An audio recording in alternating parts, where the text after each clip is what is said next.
Des fois, on me demande, est-ce que ça a été difficile de ne pas parler pendant 10 jours pour ma retraite spirituelle? Et en fait, j'aurais bien aimé faire un peu de sensationnalisme, mais c'est pas possible. Parce qu'en fait, ça n'a pas été si difficile que ça. En l'occurrence, j'ai voulu faire une retraite spirituelle déjà avant même de partir en tour du monde. J'avais lu les blogs des voyageurs et j'avais lu des voyageurs qui avaient fait ce type d'expérience et j'avais su tout de suite que je voulais vivre ça. Que je voulais aller dans un monastère, être un peu comme ça en autarcie pendant 10 jours et vivre cette expérience de méditation.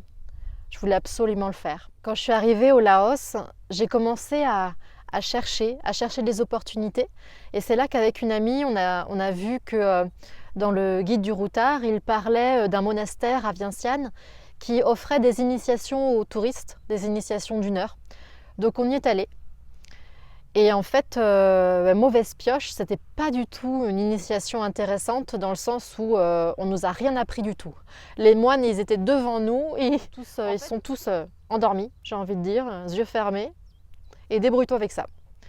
Et donc, il y avait en plus dans le monastère des travaux, donc on était dans un vacarme très désagréable. Et j'ai pas compris, j'ai pas su faire, j'ai à moitié dormi. Et à la fin de la séance, en fait, je suis restée pour poser des questions. Il y a eu plusieurs personnes qui sont restées aussi, un petit groupuscule de gens. Et c'est là que j'ai été en contact avec des personnes expérimentées qui m'ont tout de suite recommandé un monastère où aller faire mes premiers pas en tant que méditant. Et comme quoi, ça c'est une anecdote intéressante, hein, comme quoi l'univers apporte ce dont on a besoin, si tant est aussi qu'on se met un peu en action vers les choses, mais l'univers nous offre ce qu'on a appelé, ce que l'on a demandé. J'aime bien l'anecdote. Et donc ce fameux monastère, c'est le monastère de Suan Mokkh en Thaïlande, qui à la fin de chaque mois, il commence une nouvelle session d'une dizaine de jours de méditation, ouvert notamment aux internationaux, puisque l'enseignement est en anglais. Et du coup, j'ai décidé que une dizaine de jours après, c'était la fin du mois, j'y allais tout de suite. Donc j'ai quitté le Laos, je suis allée en Thaïlande et j'ai foncé vers le monastère pour m'inscrire et faire partie des méditants. Et effectivement, je me suis posé plein de questions sur ma capacité à me taire pendant 10 jours. Mais j'étais plus inquiète en vérité sur ma capacité à manger végétarien 2 repas par jour pendant 10 jours, vu que pendant mon voyage, étant très gourmande et très curieuse aussi, je goûtais à tout ce qui me tombait sous la main, tout ce qui était nouveau, je goûtais à tout. Ce qui a fait que pendant 9 mois, j'ai pris 10 kilos en 9 mois. Heureusement, ils sont bien répartis et je les porte bien et ils me plaisent, heureusement. Mais voilà, j'étais inquiète d'avoir faim, de ne pas manger à ma faim. Et en fait, l'expérience s'est bien passée et j'ai trouvé que c'était juste formidable. Ça a été une vraie cure détox. Une vraie cure détox. Et en fait, aujourd'hui, les moments que j'ai passés dans le monastère, c'est même des moments, c'est ce qu'on appelle ma safe place. C'est-à-dire le lieu où il y a eu quelque chose de très profond, de divin, de beau, de magnifique, de profondément ancré en émotions positives au fond de moi. Et donc aujourd'hui, quand j'ai besoin d'apaisement, quand j'ai besoin de faire revenir des émotions agréables, en pensée, je revais sur les lieux de ce monastère.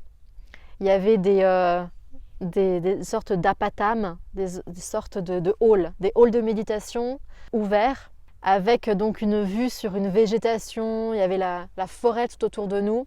Donc c'était vraiment très très beau. Il y avait le matin les animaux, tous les oiseaux qui étaient dans la pelouse. Et j'assistais pendant 10 jours le matin à un lever de soleil magnifique. Et pour moi, ces images sont restées gravées. Et quand je fais une séance de méditation safe place, retour comme ça dans un lieu cocon, un lieu qui nous fait du bien, en général, c'est là-bas que je vais. Et ne pas parler pendant 10 jours, en vérité, c'est très bon. C'est très très bon. Ça fait du bien, on se retrouve avec soi, on arrête d'être en communication avec les autres. Et on communique avec nous-mêmes, mais d'une façon plus subtile. Parce que le but, c'est pas d'entrer avec le mental, de commencer à avoir des pensées. Au contraire, on est là, on médite 8 heures par jour, donc on apprend à calmer le mental. Mais il y a quand même une forme de communication qui se fait avec en fait notre moi profond. Tout ce qui est de plus enfoui, de plus intérieur et de plus pur, de plus vrai.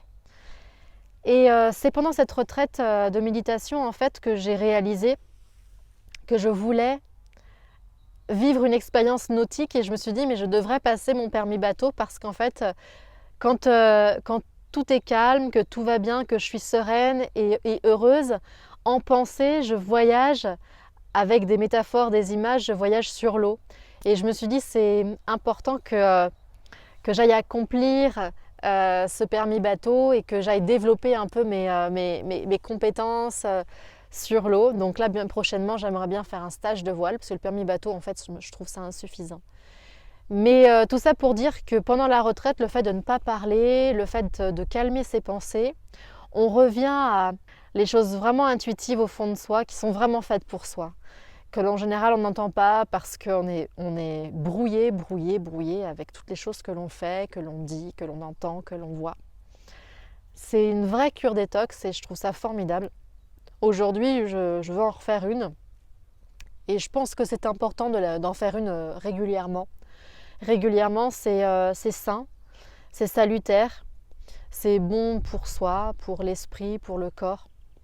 Parce qu'au-delà de la méditation, il y a vraiment une hygiène de vie pendant ces 10 jours de retraite.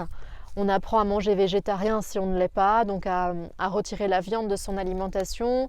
On fait du yoga le matin à 4 heures pendant 1 h 30. Et on chante des mantras. Donc en fait, les mantras, ce sont des prières sacrées, des chants sacrés.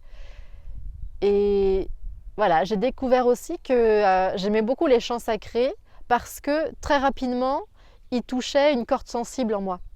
Les chansons qu'on écoute, qu'on aime, elles nous plaisent, pas forcément toutes en fait, elles nous plaisent, mais certaines seulement nous touchent et réveillent des émotions, on ne sait pas pourquoi. Ou des fois on sait pourquoi, mais des fois on ne sait pas. Et les mantras d'office, un mantra, un chant sacré, touche une corde sensible, sensible pas dans le sens négatif, dans le sens il y a quelque chose de beau et ça crée un soleil au fond de moi. J'aime bien dire ça, le soleil dans mon cœur.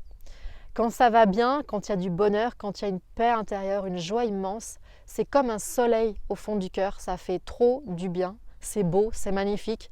Et c'est un soleil chaleureux, un soleil un peu comme un coussin. C'est-à-dire que, en fait, je le sens et je peux me reposer sur lui. Je peux me reposer dessus. Et c'est très très rassurant d'avancer avec cette émotion et ce soleil au fond. C'est magnifique. Alors honnêtement, c'est vrai que la retraite spirituelle étant faite et ayant fait l'expérience de ce soleil au fond du cœur, c'est pas pour autant qu'il fait toujours beau. Et ça, c'est bien de le dire aussi parce que j'aurais moi-même pu croire qu'une fois qu'on touche à ça, c'est acquis. En fait, non. C'est pas acquis et c'est pour ça que certaines personnes deviennent moines ou s'engagent dans les ordres religieux, etc. C'est en partie pour être dans cet état-là, dans cet état de bien-être, d'apaisement le plus régulièrement possible. Et même pas besoin d'être moine.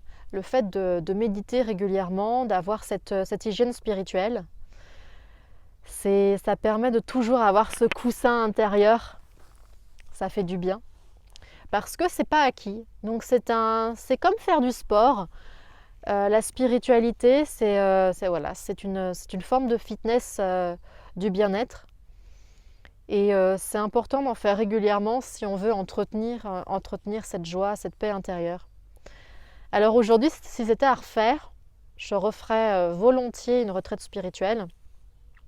Et aussi et surtout, je pense que faire un petit moment détox comme ça, ne pas parler, ça fait du bien.